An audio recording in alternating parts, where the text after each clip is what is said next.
2026 logos ക്വിസിൻ്റെ പഠനഭാഗമായ യോഹന്നാൻ സുവിശേഷത്തിൽ നിന്നുള്ള ചോദ്യോത്തരങ്ങൾ.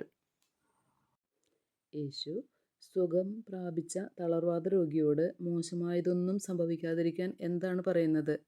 ഉത്തരം: മേലിൽ പാപം ചെയ്യരുത്. പിതാവ് ആരെയാണ് വിധി മുഴുവനും ഏൽപ്പിച്ചിരിക്കുന്നത്? ഉത്തരം: പുത്രനെ.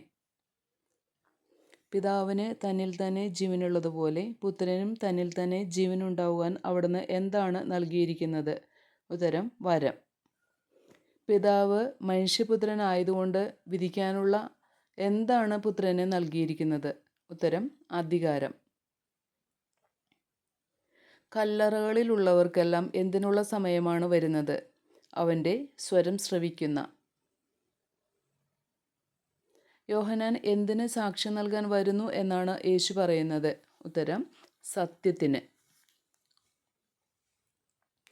കത്തിജ്വലിക്കുന്ന ഒരു വിളക്കായിരുന്നു അവൻ. ആര്? യോഹന്നാൻ. യേശുവിനെ കുറിച്ച് സാക്ഷ്യപ്പെടുത്തിയിരിക്കുന്നത് ആരാണ്? ഉത്തരം: എന്നെ അയച്ച പിതാവ് തന്നെ. വിശുദ്ധ ലിഖിതങ്ങൾ നിങ്ങൾ പഠിക്കുന്നത് അവയിൽ എന്ത് ഉള്ളതുകൊണ്ടാണ്? ഉത്തരം: അവയിൽ നിത്യജീവൻ ഉള്ളതുകൊണ്ട്. മനുഷ്യരിൽ നിന്ന് യേശു എന്താണ് സ്വീകരിക്കാത്തത്? ഉത്തരം: മഹത്വം. ഗലീലി കടലിൻ്റെ മറ്റൊരു പേര്? തിബേരിയാസ്. ആരാണ് യേശുവിനെ അനുഗമിച്ചത്? വലിയ ഒരു ജനക്കൂട്ടം. ഗലീലി കടലിൻ്റെ മറുകരയിൽ ഏത് തിരുനാളാണ് അടുത്തിരുന്നത്? യഹൂദരുടെ പെസഹ തിരുനാൾ. യേശു ആരോടാണ് ഇവർക്ക് ഭക്ഷിക്കാൻ നാം എവിടെ നിന്ന് അപ്പം വാങ്ങും എന്ന് ചോദിച്ചത്? പീലിപ്പോസിനോട്. ഓരോരുത്തർക്കും അല്പം വീതം കൊടുക്കാൻ എത്ര ധനാറയ്ക്കുള്ള അപ്പം പോലും തികയുകയില്ല എന്നാണ് പീലിപ്പോസ് പറഞ്ഞത്? ഉത്തരം: 200. അപ്പം വർദ്ധിപ്പിച്ചെടുത്ത് എത്ര പുരുഷന്മാരാണ് ഇരുന്നിരുന്നത്? 5000-ഓളം.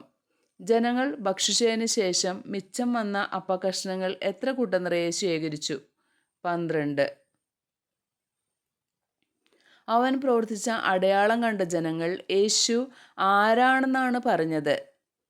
ലോകത്തിലേക്ക് വരാനിരുന്ന പ്രവാചകൻ. വൈകുന്നേരമായപ്പോൾ യേശുവിൻ്റെ ശിഷ്യന്മാർ എങ്ങോട്ടാണ് പോയത്? കടൽക്കരയിലേക്ക്.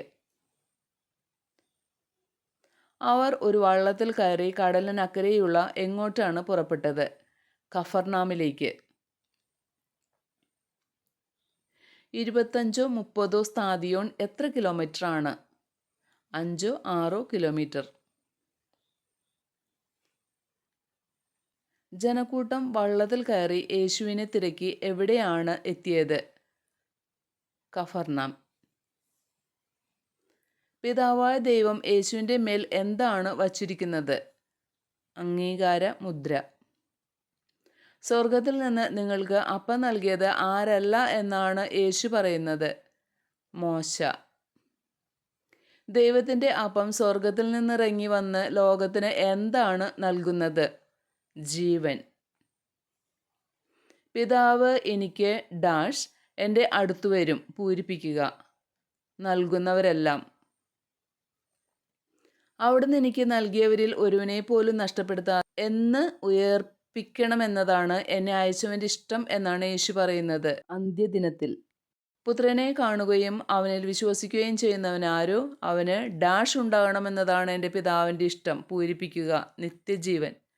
സ്വർഗത്തിൽ നിന്ന് ഇറങ്ങി വന്ന അപ്പം ഞാനാണ് എന്ന് അവൻ പറഞ്ഞതിനാൽ അവനെതിരെ പിറുപിറുത്തത് ആരാണ്? യഹൂദർ. വിശ്വസിക്കുന്നവന് എന്താണ് ഉള്ളത്? നിത്യജീവൻ. ലോകത്തിൻ്റെ ജീവന് വേണ്ടി ഞാൻ നൽകുന്ന അപ്പം എൻ്റെ ശരീരമാണ് എന്ന് യേശു പറഞ്ഞതിനെപ്പറ്റി ആരുടെ ഇടയിലാണ് തർക്കമുണ്ടായത്? യഹൂദർക്കിടയിൽ. നിങ്ങൾ മനുഷ്യപുത്രൻ്റെ ശരീരം ഭക്ഷിക്കുകയും അവൻ്റെ രക്തം പാനം ചെയ്യുകയും ചെയ്യുന്നില്ലെങ്കിൽ നിങ്ങൾക്ക് ഡാഷ് ഉണ്ടായിരിക്കുകയില്ല പൂരിപ്പിക്കുക. ജീവൻ. എന്താണ് ജീവൻ നൽകുന്നത്? ആത്മാവ്.